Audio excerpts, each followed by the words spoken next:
कार्यक्रम के देखैया छत्तीसगढ़ के सबो संगवारी हो। जय जोहार, राम राम। बहुत बहुत स्वागत है आप मन के अपन कार्यक्रम कृषि दर्शन में।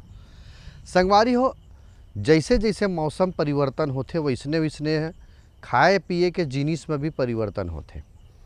जैसे गर्मी आथे संगवारी हो तो सब मन के इंतजार करत रही थे, अगोरा करत रही थे कि आम खाना है साल।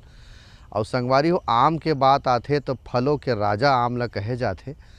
और छत्तीसगढ़ के नान नान जैसे हमन मनखे मन के बात करन, लोग लइका के बात करन संगवारी, हमन जब नान नान रहन नहीं, गांव में आम बगीचा में पेड़ में चढ़ के आम ला तोड़ के यानी चोरा के खाए के अलगेच मजा रहा है। और ओकर बाद अगर चौकीदार देख डरी संगवारी हो तो डंडा धर के कूदई और हमर भगई। ये नान्हे नान्हे लइकापन के जो खेलई कूदई रही संगवारी हो, ये आम के बगीचा में बहुत खेलेन कूदेन। लेकिन कहीं न कहीं समय परिवर्तन होइस, विकास होइस, शहरीकरण होइस तो आम के बगीचा नंदा गे हवे।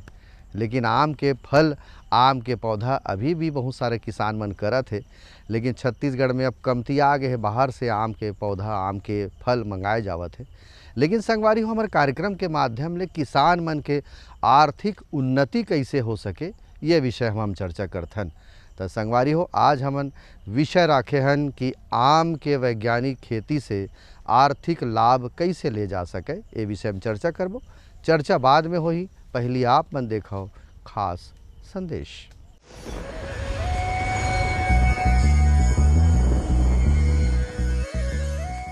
पहले तो नमस्कार।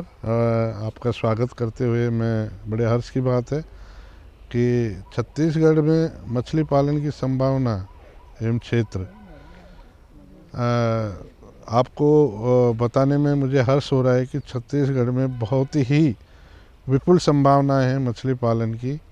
और आप जानते हैं, आप देखते हैं कि हर गांव में यहाँ पर तालाबों की भरमार संख्या है। और पूरे छत्तीसगढ़ में लगभग 58,404 तालाब हैं। और क्षेत्रफल की बात करते हैं, लगभग 74,503 हेक्टेयर क्षेत्रफल है जो तालाबों को कवर करता है। तो हम कह सकते हैं कि छत्तीसगढ़ में मछली पालन की विपुल संभावनाएं हैं। और आगामी आने वाले दिनों में छत्तीसगढ़ में बहुत ही वैज्ञानिक तरीके से मछली पालन की संभावनाएं बढ़ती हैं। खाद्य पदार्थ की दृष्टि से देखा जाए तो मछली कुपोषण जो हमारे छत्तीसगढ़ की बहुत बड़ी समस्या है, उसमें महत्वपूर्ण योगदान अदा करती है। इससे छोटे छोटे बच्चों को यदि आप मछली से बने प्रोडक्ट या मछली खिलाते हैं तो कुपोषण दूर होता है। दूसरा, किसान के लिए कम समय में और कम लागत में बहुत अच्छा उत्पादन मिलता है, जिससे उसकी आय में बढ़ोतरी होती है। कह सकते हैं कि उनसे अन्य फसलों के बजाय मछली से दुगनी आय प्राप्त होती है। इसके लिए मछली पालन बहुत ही महत्व एवं अच्छा माना जाए किसान के लिए।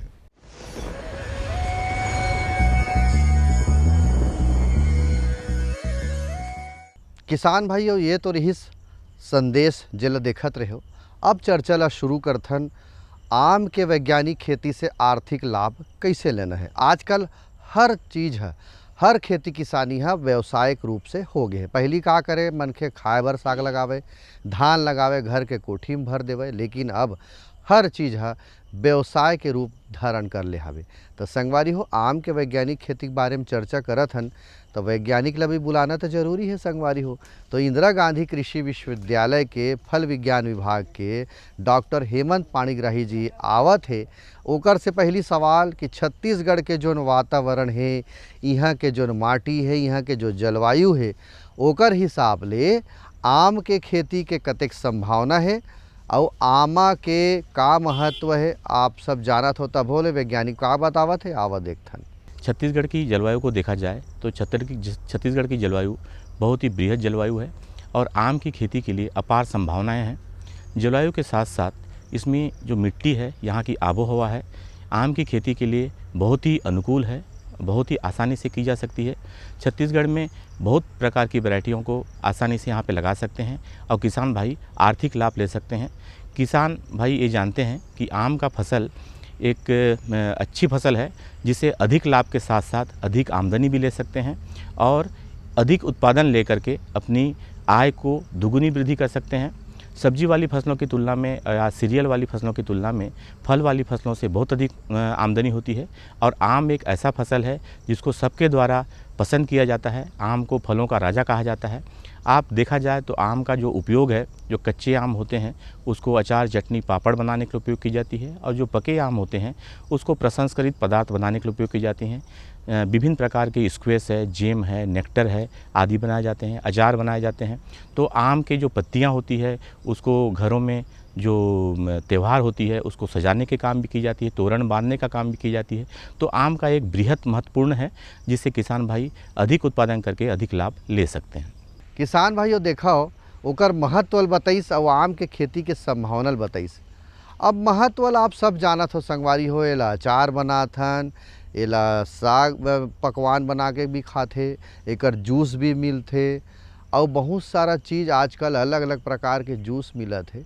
और संगे संग एकर पाना डारा के बात करन तो पूजा पाठ में एकर पाना डारा काम आथे, बर ब्याह होथे तो आम के पत्ता के पूरा तोरण पताका बनाए जाते।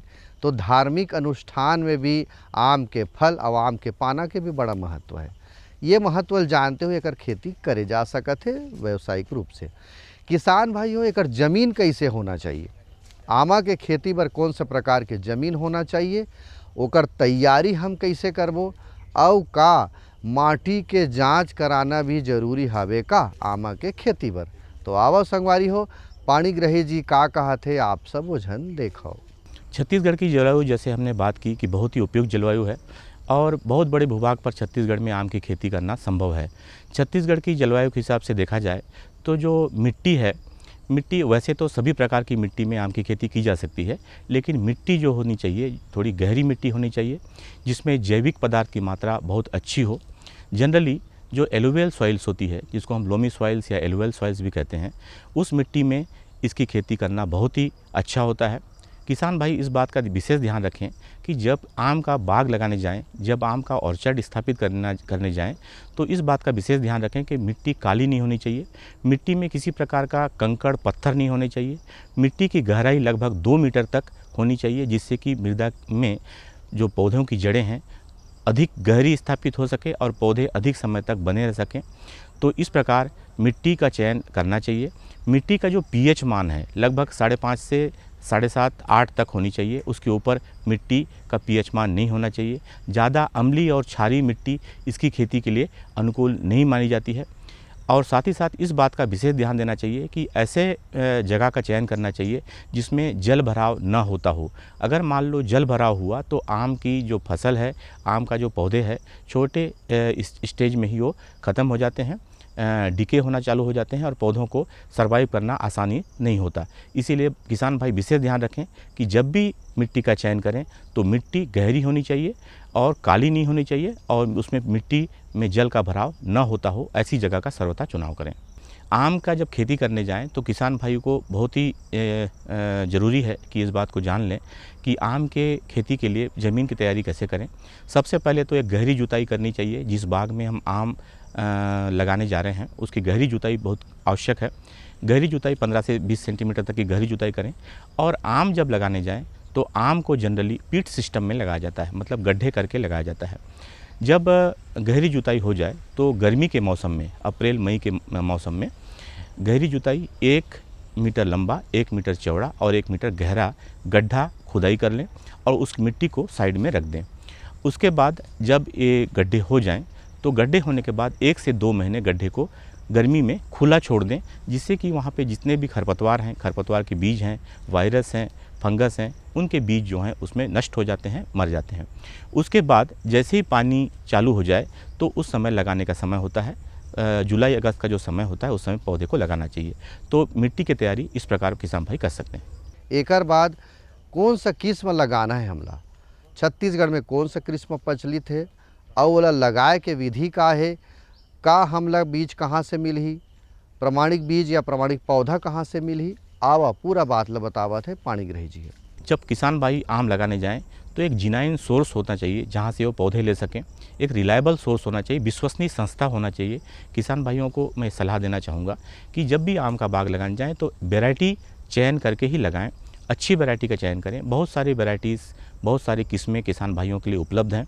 जैसे कि देखा जाए तो दशहरी एक बहुत अच्छा किस्म है, लंगड़ा है, चौसा है जिसको हम समर बहिष चौसा के नाम से जाना जाता है, और आम के बीच में बहुत ही प्रचलित है और सबसे मीठा आम माना जाता है समर बहिष चौसा को। बॉम्बे ग्रीन एक वैरायटी है, बॉम्बे ग्रीन को भी लगा सकते हैं। आम के बगीचे में पॉलिनेशन के लिए बहुत अच्छा वैरायटी होता है बॉम्बे ग्रीन।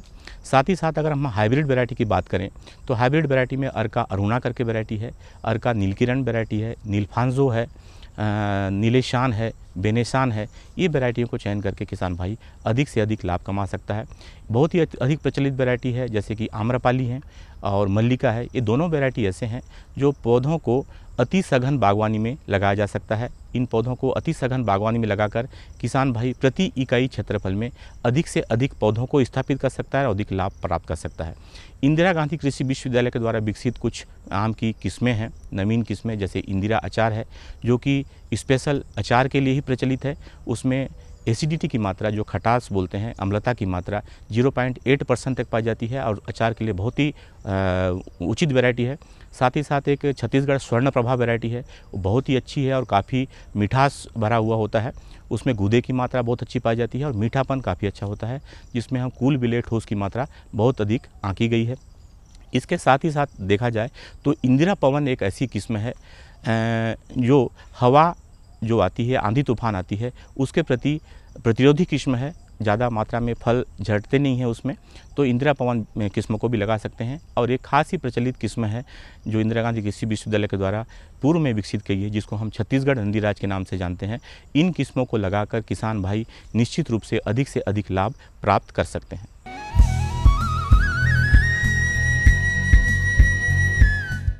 ये लो और बताओ। बस। अरे ये क्या भैया जी, बस इतनी सी रासायनिक खाद? किसानी छोड़ रहे हो क्या? किसानी नहीं, नादानी छोड़ रहे हैं। मिट्टी की जांच कराई है। अब तो लालाजी जितनी जरूरत है उतने ही उर्वरक खेत में डालेंगे। हाँ, किसान भाई आज ही अपने जिले की नजदीकी भूमि परीक्षण प्रयोगशाला में मिट्टी की जांच जरूर करवाएं और मिट्टी में पोषक तत्व, नमी व पौधे के विकास को देखते हुए केवल जरूरत के अनुसार ही पोषक तत्व डालें। और हाँ, मिट्टी में गंधक, जस्ता, बोरोन जैसे सूक्ष्म पोषक तत्वों का पता लगाना भी न भूलें।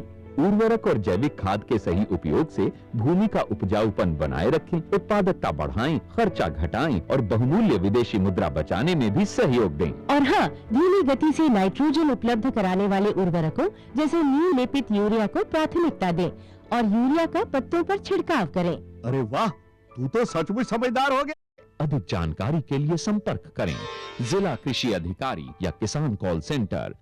मेरे साथ बोलो ए बी। अरे नादान, बच्चे को एबीसी सिखा रहा है। अरे काम धंधे की एबीसी तू कब सीखेगा? ये देख विज्ञापन। तेरे जैसे कृषि विज्ञान सीखे हुए युवाओं के लिए भारत सरकार के कृषि मंत्रालय ने एक योजना बनाई है, ACABC।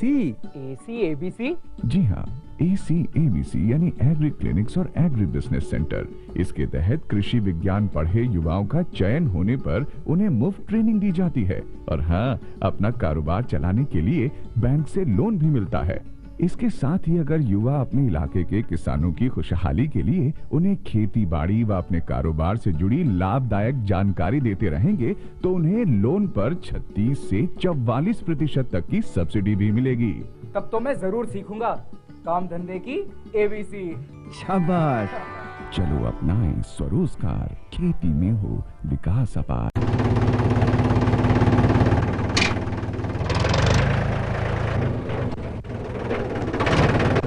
अरे हरकू वाह, बीज, कीटनाशक और आज खाद भी। अरे इतना खर्चा कहाँ से? अरे खर्च की चिंता किसे है, मेरे पास है ये किसान क्रेडिट कार्ड।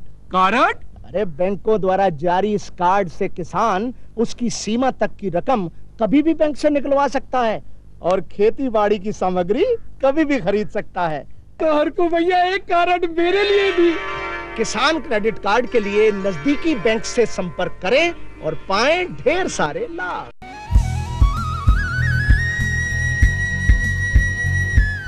किसान भाइयों देखे हो, पाणिग्रही जी बतावत रही से कि छत्तीसगढ़ में जो प्रचलित आम के पौधा है ओला लगा सकत हो और इंदिरा गांधी कृषि विश्वविद्यालय ढारले अलग अलग प्रकार के एक ठन किस्म और निकाले है ओला भी लगा सकत हो। लगाए के दूरिहल बतई से सघन बागवानी करना है तब और विस्तृत रूप से हम बाग बगीचा लगावत हन तब दोनों प्रकार के लगाना अलग अलग बात है संगवारी हो। अब बात आते किसान भाई हो कि जल प्रबंधन हम कैसे करन हमार आमा के खेती में। जल प्रबंधन एक बहुत ही उपयोगी तत्व है आम की खेती में। जल प्रबंधन एक तो ध्यान दें कि जब आप बाग लगाने जा रहे हैं, बाग लगाने का जो समय होता है वो जून जुलाई का समय होता है। जब आप जून जुलाई में बाग लगाने जाएं तो उस समय पानी पर्याप्त मात्रा में वर्षा होती है, तो उस समय ज़्यादा पानी की आवश्यकता नहीं होती है। लेकिन जब हम बाग लगा रहे हों या पौध लगा रहे हों, पौध लगाने के तुरंत बाद ही एक लाइट इरिगेशन पौधों को दी जानी चाहिए। उसके बाद पौधों को हर 15 दिन के अंतराल में पानी देना चाहिए। ग्रोथ स्टेज में 15 दिन के अंतराल में पानी देना आवश्यक होता है। उसके बाद इस बात का विशेष ध्यान रखें, जब पौधे फलन में आ जाएं, जनरली ग्राफ्टेड प्लांट्स जो होते हैं 3 से 4 वर्ष में एक फलन में आ जाते हैं, उस समय जब पुष्पन होने लगे, पुष्पन स्टार्ट होने लगे, फ्लावरिंग स्टार्ट होने लगे, तो उस समय कभी भी पानी पौधों में नहीं देना चाहिए। क्योंकि पुष्पन के समय अगर पानी दें तो जो फूल वाले होते हैं, फूल वाले पेनिकल्स होते हैं, फूल वाले इन्फ्लोरेसेंस होते हैं, पुष्पक्रम होते हैं, वो वेजिटेटिव ग्रोथ में कन्वर्ट हो जाते हैं, चेंज हो जाते हैं, जिससे आपकी उपज मार खा जाती है। तो जब पुष्पन हो तो उस समय पानी कदापि न दें, या पौधों को पहले पानी दें 2 महीना पहले पुष्पन के, या फल सेटिंग होने के 2 महीने के बाद पानी दें। और इस बात का विशेष ध्यान रखें कि ज़मीन में नमी का संधारण बना रहे, जिससे पौधों को अच्छे से ग्रोथ हो सके पौधों की, और फल का विकास अच्छे से हो सके। किसान भाई इस बात का विशेष ध्यान देना चाहिए। किसान भाइयों देखे हो जल प्रबंधन कैसे करना है आम में बतावी से एक ठन बात और बताई संगवारी हो, जैसे भी यह पौधा हम लगाना है तत्का बेर सिंचाई करना है। यदि हम अप्रैल में, मई में, जून जुलाई के आसपास हम पौधा लगात हन तो पानी गिर जाते तो एक बेर सिंचाई करे की ज़रूरत नहीं है। लेकिन 15 दिन के अंतराल में हमने सिंचाई करना है। लेकिन फूल आए के बेरा या फल तोड़े के बेरा सिंचाई नहीं करना है। ये बात ला ध्यान देना है, नमी बरकरार रहे माटी में, ये बात ला कहा तरी से। किसान भाइयों जल प्रबंधन के बाद खाद प्रबंधन, उर्वरक प्रबंधन और ये दोनों बात में रासायनिक और जैविक ये दोनों प्रकार के खाद के प्रबंधन हम कैसे करबो आओ बतावत है आप सब झनला हेमंत जी। हाँ देखिए, आम के खेती करने जा रहे हैं तो उर्वरकों और खादों का रिकमेंडेशन बहुत ही आवश्यक है। इसमें 2 प्रकार से खाद दे सकते हैं। पहली बात तो कुछ ऐसे पौधे होते हैं जो कि फलन में नहीं होते हैं, और एक ऐसे पौधे होते हैं जो फलन में होते हैं, तो दोनों के लिए अलग अलग खाद की मात्रा निर्धारित की जाती है। ऐसे पौधे जो फलन में अभी वर्तमान में नहीं हैं, उसके लिए 150 ग्राम नाइट्रोजन, 150 से 180 ग्राम फास्फोरस और 110 से 130 ग्राम पोटास की मात्रा प्रति पौधा दी जाती है। और साथ ही साथ 15 से 20 किलोग्राम गोबर की खाद को पौधों को दी जाती है। और ऐसे पौधे जो फलन में हो ऑन ईयर में हो, उन पौधों को नाइट्रोजन की मात्रा 1 किलोग्राम, फास्फोरस की मात्रा 1800 ग्राम और पोटास की मात्रा 400 से 800 ग्राम प्रति पौधा प्रति सीजन देनी चाहिए। साथ ही साथ 40 से 50 किलोग्राम गोबर की खाद भी देनी चाहिए। खाद एवं उर्वरकों को देने का जो समय होता है वो 2 समय होता है जिसको हम खाद एवं उर्वरक दे सकते हैं। पहला तो जुलाई अगस्त का जो समय होता है वर्षा के समय में, उस समय दे सकते हैं। और दूसरा जो समय होता है वो फ्रूट सेटिंग जब स्टार्ट हो जाता है सितंबर अक्टूबर के समय में ही खाद देनी चाहिए। 2 समय में खाद देने से पौधों की वृद्धि और बढ़वार बहुत अच्छी होती है। खाद देने के समय इस बात का विशेष ध्यान रखना चाहिए कि कई किसान भाई पौधों की जड़ के पास ही खाद दे देते हैं, जिससे पौधों को अच्छे मात्रा में खाद नहीं मिल पाता। पौधों की जड़ें ज़मीन जो कैनोपी एरिया होता है वहाँ से 120 से 150 सेंटीमीटर की दूरी पर फैले होते हैं। जो फीडिंग रूट होते हैं पौधों के 150 से 180 सेंटीमीटर की दूरी पर फैले होते हैं। उन दूरी पे 180 सेंटीमीटर की दूरी पे एक ट्रेंच खोदी जाती है। 30 से 40 सेंटीमीटर चौड़ी ट्रेंच खोदी जाती है और 10 से 15 सेंटीमीटर गहरी होनी चाहिए। उस गहरी खाई में इस प्रकार की खाद को भर दिया जाता है और इरिगेशन की जाती है, जिससे फीडिंग रूट को अच्छे से खाद मिल जाता है और पौधों के द्वारा अवशोषित करके पौधों की वृद्धि और विकास और साथ ही साथ फलों का संधारण भी बहुत अच्छे मात्रा में, अधिक मात्रा में होती है। किसान भाइयों, खाद उर्वरक प्रबंधन के बाद यदि हमन बात करन कि कतका दिन में एकर तोड़ाई हो सकत है, पहली तोड़ाई हम कतका बेर करबो, कैसे करबो, का सावधानी रखबो, आवो जानकारी देवत है आप मन ला। देखिए, किसान भाई इस बात का पता लगा सकते हैं कि कब हमको पहली तुड़ाई करनी चाहिए। जब पौध लगाते हैं, जैसे पहले मैंने बताया था कि 2 प्रकार से पौधों को लगा सकते हैं, एक बीजू पौधों को लगाकर, एक ग्राफ्टेड पौधों को लगाकर या कलमी पौधों को लगाकर। तो बीजू पौधों को जब लगाते हैं तो उसमें 8 से 10 साल लग जाते हैं फ्लावरिंग और फ्रूटिंग आने में, और जब ग्राफ्टेड पौधों को लगाते हैं, उपरोपण वाले पौधों को लगाते हैं, तो 3 से 4 साल में फल आना प्रारंभ हो जाता है। तो किसान भाई इस बात का विशेष ध्यान रखें, कुछ फलों में जो ग्राफ्टेड फल होते हैं उसमें 1 से 2 वर्ष में ही फल आना शुरू हो जाते हैं, प्रारंभ हो जाते हैं। उस समय किसान भाई फलों को न लें, उसको तुड़ाई करके हटा लें, क्योंकि उसमें पौधों की वानस्पतिक वृद्धि अच्छे से नहीं हुई रहती, इसीलिए उसमें फल लेना उचित नहीं होता है, जिससे पौधों की बढ़वार रुक जाती है। तो किसान भाई इस बात का विशेष ध्यान रखें कि फल 3 से 4 वर्ष पुराने वृक्षों से ही लें, और जब बीजू वाले पौधे हों तो 8 से 10 वर्ष के बाद फलों को लेना शुरू कर सकते हैं। फलों को तोड़ने का जो समय है वो इस बात का ध्यान रखता है कि फल कब तोड़ना चाहिए। वैसे तो आम का जो फल होता है क्लाइमेट्रिक फल होता है, मतलब अगर मान लो मदर वृक्ष से या पेरेंट वृक्ष से पौधों के फलों को अलग कर दिया जाए तब भी ये पकने लगते हैं।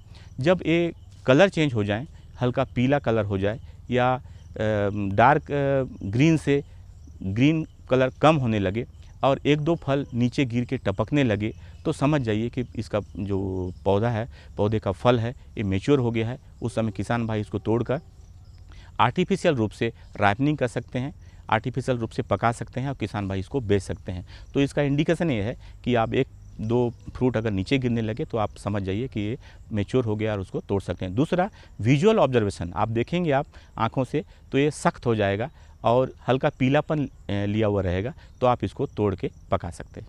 किसान भाइयों देखे हो, राष्ट्रीय बागवानी मिशन चलत है और उद्यानिकी विभाग है, वहाँ जाके आप मन संपर्क करो और आम के बगीचा लगाना चाहत हो तो पौध वितरण भी वहाँ से होते, किस्म बताए जाते और कृषि विज्ञान केंद्र छत्तीसगढ़ के हर जिला में स्थापित है। वहाँ जाके आप संपर्क करो और आम के बगीचा लगाए बर योजना जो चलत है तेकर लाभ उठा सकत हो। किसान भाइयों, आम के वैज्ञानिक खेती के बारे में चर्चा हो गए, अब एक ठन मनोरंजन हो जाए संगवारी हो, बढ़िया रकम ले गीत संगीत आवो देखे जाए। मोर छत्तीसगढ़ के गहना लदाई मैं तोला पहिरा हूँ।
संगवारी हो ये तो रही आज के जानकारी।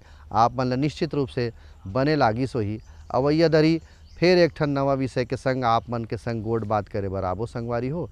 तब तक मोला देवा आज्ञा। जय जोहार, राम राम।